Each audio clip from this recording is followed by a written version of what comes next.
दोस्तों, welcome to my YouTube channel.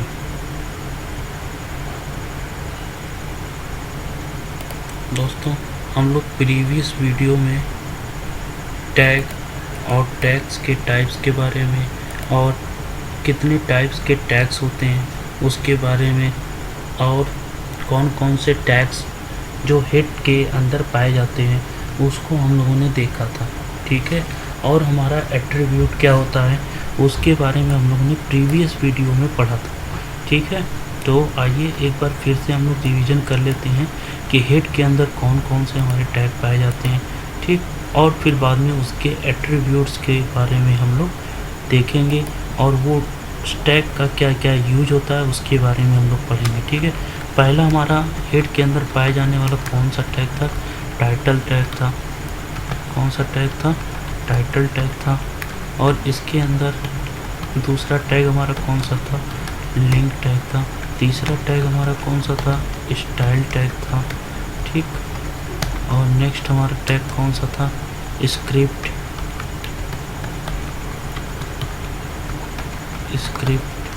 और next हमारा कौन सा टैग था?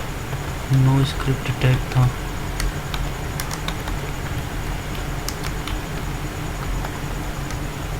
और नेक्स्ट हमारा कौन सा था? मेटा टैग था। नेक्स्ट हमारा कौन सा था? बेस टैग था, ठीक है। कौन सा था हमारा? बेस टैग था, ठीक है। तो हम लोगों ने टैग्स के टाइप्स के बारे में पढ़ा था कि टैग्स दो प्रकार के होते हैं। एक होता है हमारा कंटेनर टैग होता है, एक होता है सेल्फ क्लोजिंग टैग। तो टाइटल हमारा किस टाइप का है? कंटेनर टैग है। स्टाइल भी हमारा कंटेनर टैग है। स्क्रिप्ट भी हमारा कंटेनर टैग है। नो स्क्रिप्ट कंटेनर टैग है। मेटा भी क्या है हमारा? सेल्फ क्लोजिंग टैग है। बेस हमारा कंटेनर टैग है। लिंक जो है हमारा क्या है? ये हमारा क्या है? सेल्फ टैग है, ठीक है। सेल्फ क्लोजिंग टैग है, ठीक। तो हम लोगों ने टाइटल के बारे में देखा था कि टाइटल किस लिए यूज किया जाता है, ठीक है। तो हम लोग यहाँ पे लिखते हैं this tag is used for title, ठीक। This tag use for title. तो हम लोग इसको क्या करते हैं? रन कराते हैं और इसको यहाँ पे देखते हैं, ठीक। तो ये हमारा यहाँ पे क्या हो गया? चेंज हो गया है। This tag is used for title. या फिर यहाँ पे हम लोग लिख सकते हैं टाइटल।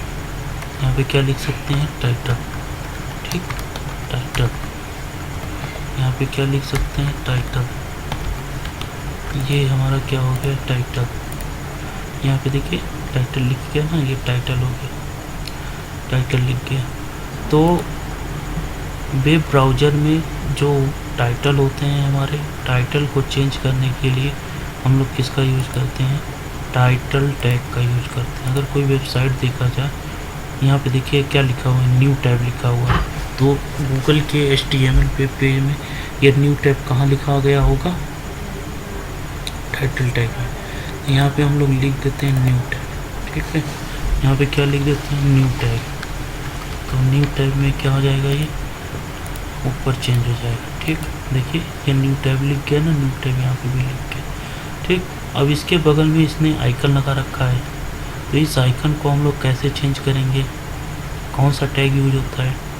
तो उसको हम लोग देखते हैं। तो लिंक टैग का हम लोग यूज किस लिए करते हैं?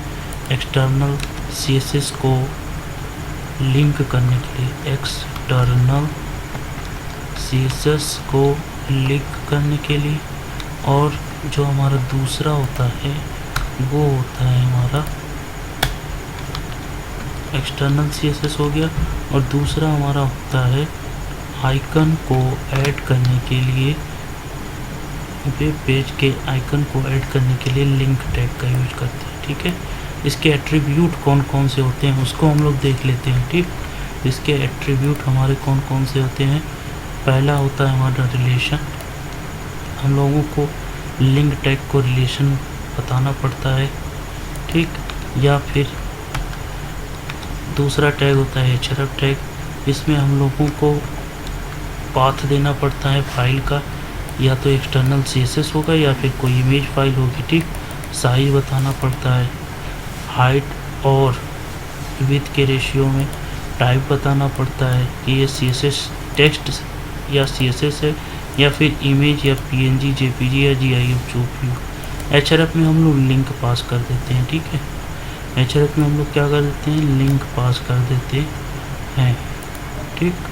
तो ये हमारे एट्रीब्यूट होते हैं कौन कौन से, HRF। अब बात करते हैं कि ये आइकन क्या है, टूल। तो ये जब हम इसको ओपन करेंगे, ठीक, ओपन कंटिन्यू, तो ये हमारा देखिए ये ओपन हो गया। इसके बाहर जाएंगे, ये फोल्डर बना हुआ है CICST के फोल्डर के में हमारा आइकन नाम का क्या है, एक फोल्डर है, उसके अंदर हमारा क्या है, इमेज है। तो हम लोगों को क्या करना पड़ेगा, HTML से बाहर निकल करके फिर आइकन के पास आना पड़ेगा, फिर उसके पाथ को देना पड़ेगा। तो हम लोग क्या किए, डॉट डॉट डॉट यानी इस फोल्डर से बाहर निकले हैं, फिर आइकन फोल्डर में गए हैं, फिर आइकन फोल्डर में जो 2.png बना हुआ है उसको हमने यहाँ पे लिखा है, ठीक है।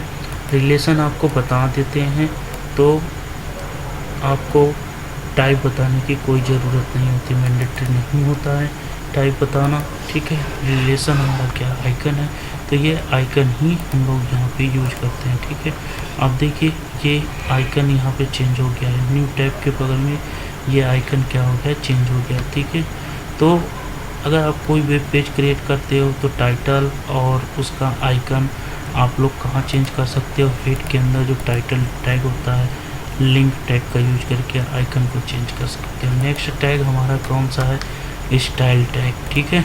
स्टाइल टैग का यूज हम लोग किस लिए यूज करते हैं, स्टाइल टैग का यूज हम लोग CSS अप्लाई करने के लिए यूज करते हैं। कौन सा CSS हमारे 3 टाइप का, 3 लाइन CSS होता है, इंटरनल CSS होता है और एक्सटर्नल CSS होता है, ठीक। तो हम लोग इसका यूज इंटरनल CSS को लिंक करने के लिए या इंटरनल CSS को लिखने के लिए स्टाइल टैग का यूज करते हैं, ठीक है। इसके लिए इंटरनल CSS के लिए, ठीक। आप जैसे अगर हम लोगों को ये H1 फैमिली का है, इसका कलर चेंज करना हो तो यहाँ पे क्या लिखेंगे, H1 टैग लिखेंगे, कर्ली ब्रेसेस ओपन करेंगे और यहाँ पे हम लोग क्या करेंगे, कलर। ये हम लोग CSS लिख रहे हैं, CSS अभी हमने आपको बताया नहीं है, ठीक है। तो CSS भी आपको नेक्स्ट वीडियो में या CSS का एक अलग से ट्यूटोरियल बना करके उसमें आपको बता देंगे, ठीक है। तो ये स्टाइल इंटरनल CSS के लिए, स्टाइल टैग इंटरनल CSS के लिए हम लोग क्या करते हैं, यूज करते हैं, ठीक है।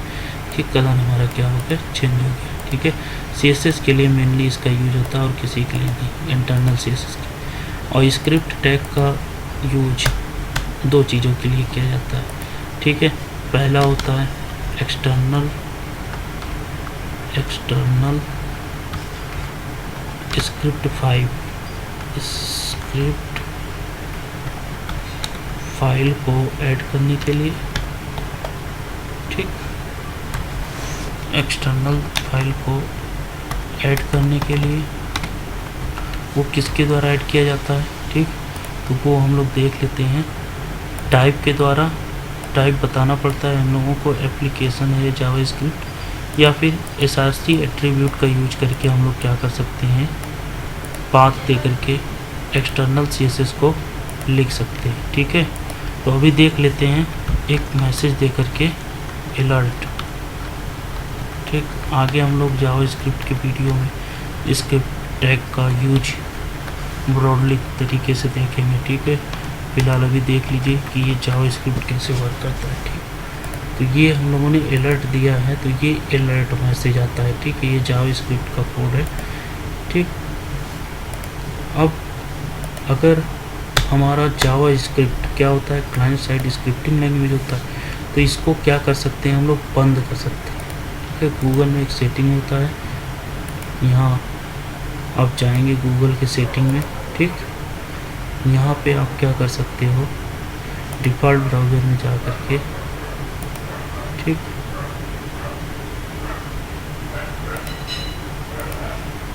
प्राइवेसी या सिक्योरिटी में जा कर के, प्राइवेसी और सिक्योरिटी में जा कर के, साइट सेटिंग में जा कर के, यहाँ पे आपको मिलता है जावा स्क्रिप्ट। ठीक, यहाँ पे लिखा हुआ है site can use Java script. Site क्या कर सकता है, जावा स्क्रिप्ट यूज कर सकता है, या फिर don't allow site to use JavaScript. ठीक है, अगर हम लोगों ने इस पर क्लिक कर दिया है और यहाँ पे रन कराते हैं तो जावा स्क्रिप्ट का कोड लिखने पर कोई मतलब नहीं होगा। यहाँ पे देखिए लिखा हुआ है JavaScript was blocked on this page.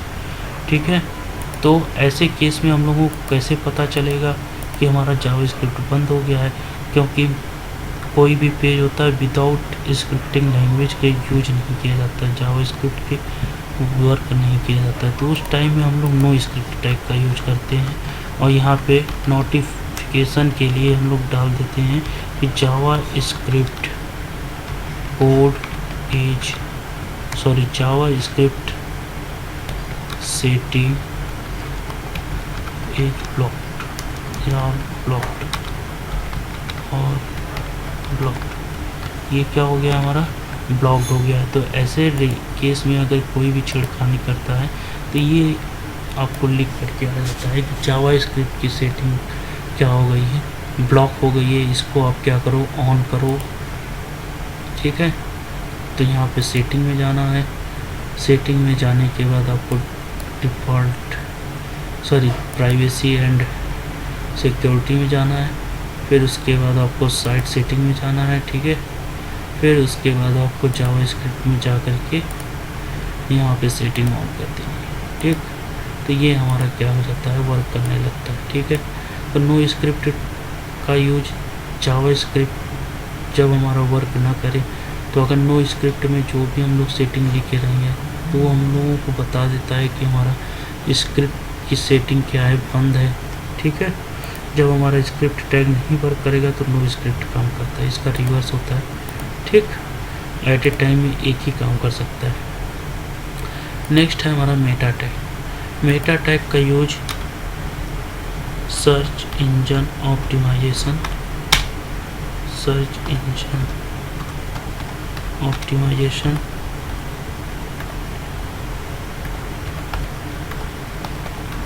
और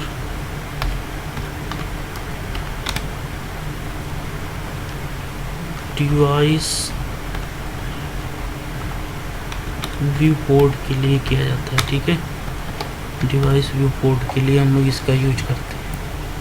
अब इसके अंदर कौन कौन से एट्रीब्यूट पाए जाते हैं उसको हम लोग देख लेते हैं। ठीक, मेटा टैग हमारा सर्च इंजन ऑप्टिमाइजेशन और device to device viewport के लिए यूज किया जाता है। ठीक, इसमें हम लोग कैर सेट यूज करते हैं।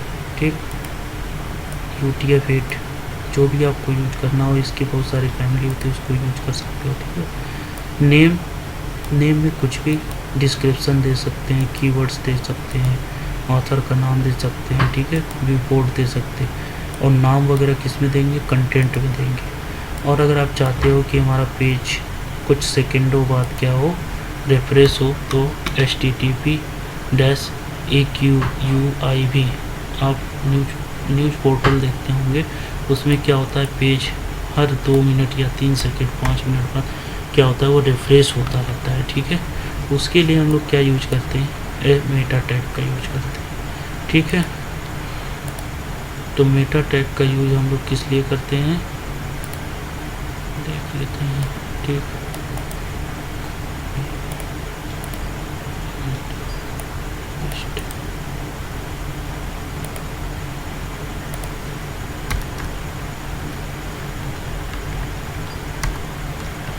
उसके अंदर एट्रीब्यूट हमारा होता है, नेम होता है,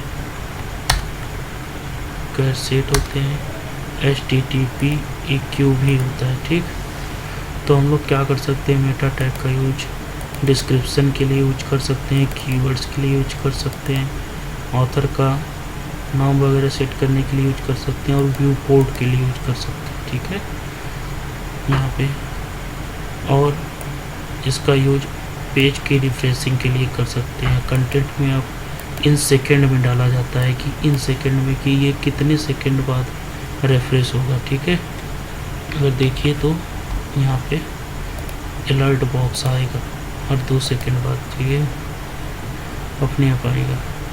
जैसे ही 2 सेकंड होगा फिर ब्राउज़र रिफ्रेश होगी। तो ये कहाँ पे यूज होता है आपका, न्यूज़ चैनल की साइट पे, ठीक है। जैसे कि आज तक हो गया, आज तक न्यूज़ चैनल हो गया। तो अगर इस पे देखेंगे तो ये न्यूज़ चैनल पे हमारा क्या होता है, पेज बार बार रिफ्रेश होता रहता है, ठीक है। तो पेज की रिफ्रेशिंग के लिए हम लोग मेटा टैग का यूज कर सकते हैं, ठीक है। पेज हमारा रिफ्रेश होता रहेगा हर सेकंड में, ठीक, और कंटेंट आते रहेंगे। बेस टैग का यूज हम लोग किस लिए करते हैं, बेस टैग का यूज हम लोग बेस टैग का यूज मेनली क्या करते हैं, बेस टैग का यूज कोई भी पेज में लिंक होते हैं, वो पेज हमारा उस पेज का उस लिंक का टारगेट क्या होगा वो सेटिंग के लिए हम लोग यूज करते हैं बेस टैग का यूज, ठीक है। तो बेस टैग का में एट्रीब्यूट कौन कौन से होते हैं, href होता है, इसमें URL पास करते हैं कि हमारा किस पे ओपन होगा, टारगेट होता है, अंडरस्कोर ब्लैंक हो गया, पेरेंट हो गया, सेल्फ हो गया, ठीक है। इसका यूज हम लोग आगे देखेंगे, आगे के बारे में जब हम लोग लिंक टैग का यूज करेंगे तो पेज टैग का उस टाइम आपको हम बता देंगे, ठीक है। पेज टैग का यूज किस लिए किया जाता है मेनली अभी जानते रहिए कि इसके अंदर कौन कौन से एट्रीब्यूट यूज करते हैं, href हो गया और टारगेट हो गया, href और टारगेट, ये दो टैग हम लोग क्या करते हैं, यूज करते हैं किसके लिए, बेस टैग के लिए, ठीक है। एट्रीब्यूट यूज करते हैं बेस टैग के लिए। और हमारा नेक्स्ट टॉपिक कौन सा था, ठीक, ये हम लोगों ने पिछले टैग में यूज किया था। अब हम लोग नेक्स्ट हमारा होता है मार्क्यू टैग, ठीक है। कौन सा टैग होता है, मार्क्यू टैग, मार्क्यू टैग, ठीक, कौन सा टैग होता है, मार्क्यू टैग होता है। ये किस लिए यूज किया जाता है, कोड को रैंडमिंग, आपने देखा होगा कि एक रैंडमिंग तरीका होता है उसमें ये यूज किया जाता है, ठीक। तो ये देखेंगे आप मार्क्यू टैग का यूज, ऐसे न्यूज़ चैनल वगैरह में आप देखते होंगे ये स्क्रिप्ट टैग बंद करते हैं, ठीक। तो हम देखेंगे, ये देखिए ये पेज रिफ्रेश हो रहा है ना, इसको भी बंद कर देते हैं, ठीक। तो अब देखेंगे आप, तो ये मार्क्यू टैग होता है कि ऐसे आ रहा है, जा रहा है, ठीक है। इसकी एट्रीब्यूट्स को हम लोग नेक्स्ट वीडियो में पढ़ेंगे क्योंकि ये बॉडी टैग का है। अभी हम लोगों ने बस जाना है कि नेक्स्ट वीडियो में क्या क्या पढ़ेंगे, ठीक है। तो अभी हम लोगों ने बस टाइटल हेड के अंदर कौन कौन से टैग पाए जाते हैं और उसका क्या यूज होता है, और उस टैग के एट्रीब्यूट्स क्या होते हैं, ठीक है, उसका क्या यूज होता है, उसको अभी हम लोगों ने, ठीक है। नेक्स्ट वीडियो में हम लोग क्या पढ़ेंगे, बॉडी टैग के बारे में पढ़ेंगे और उसके एट्रीब्यूट्स के बारे में पढ़ेंगे, ठीक है।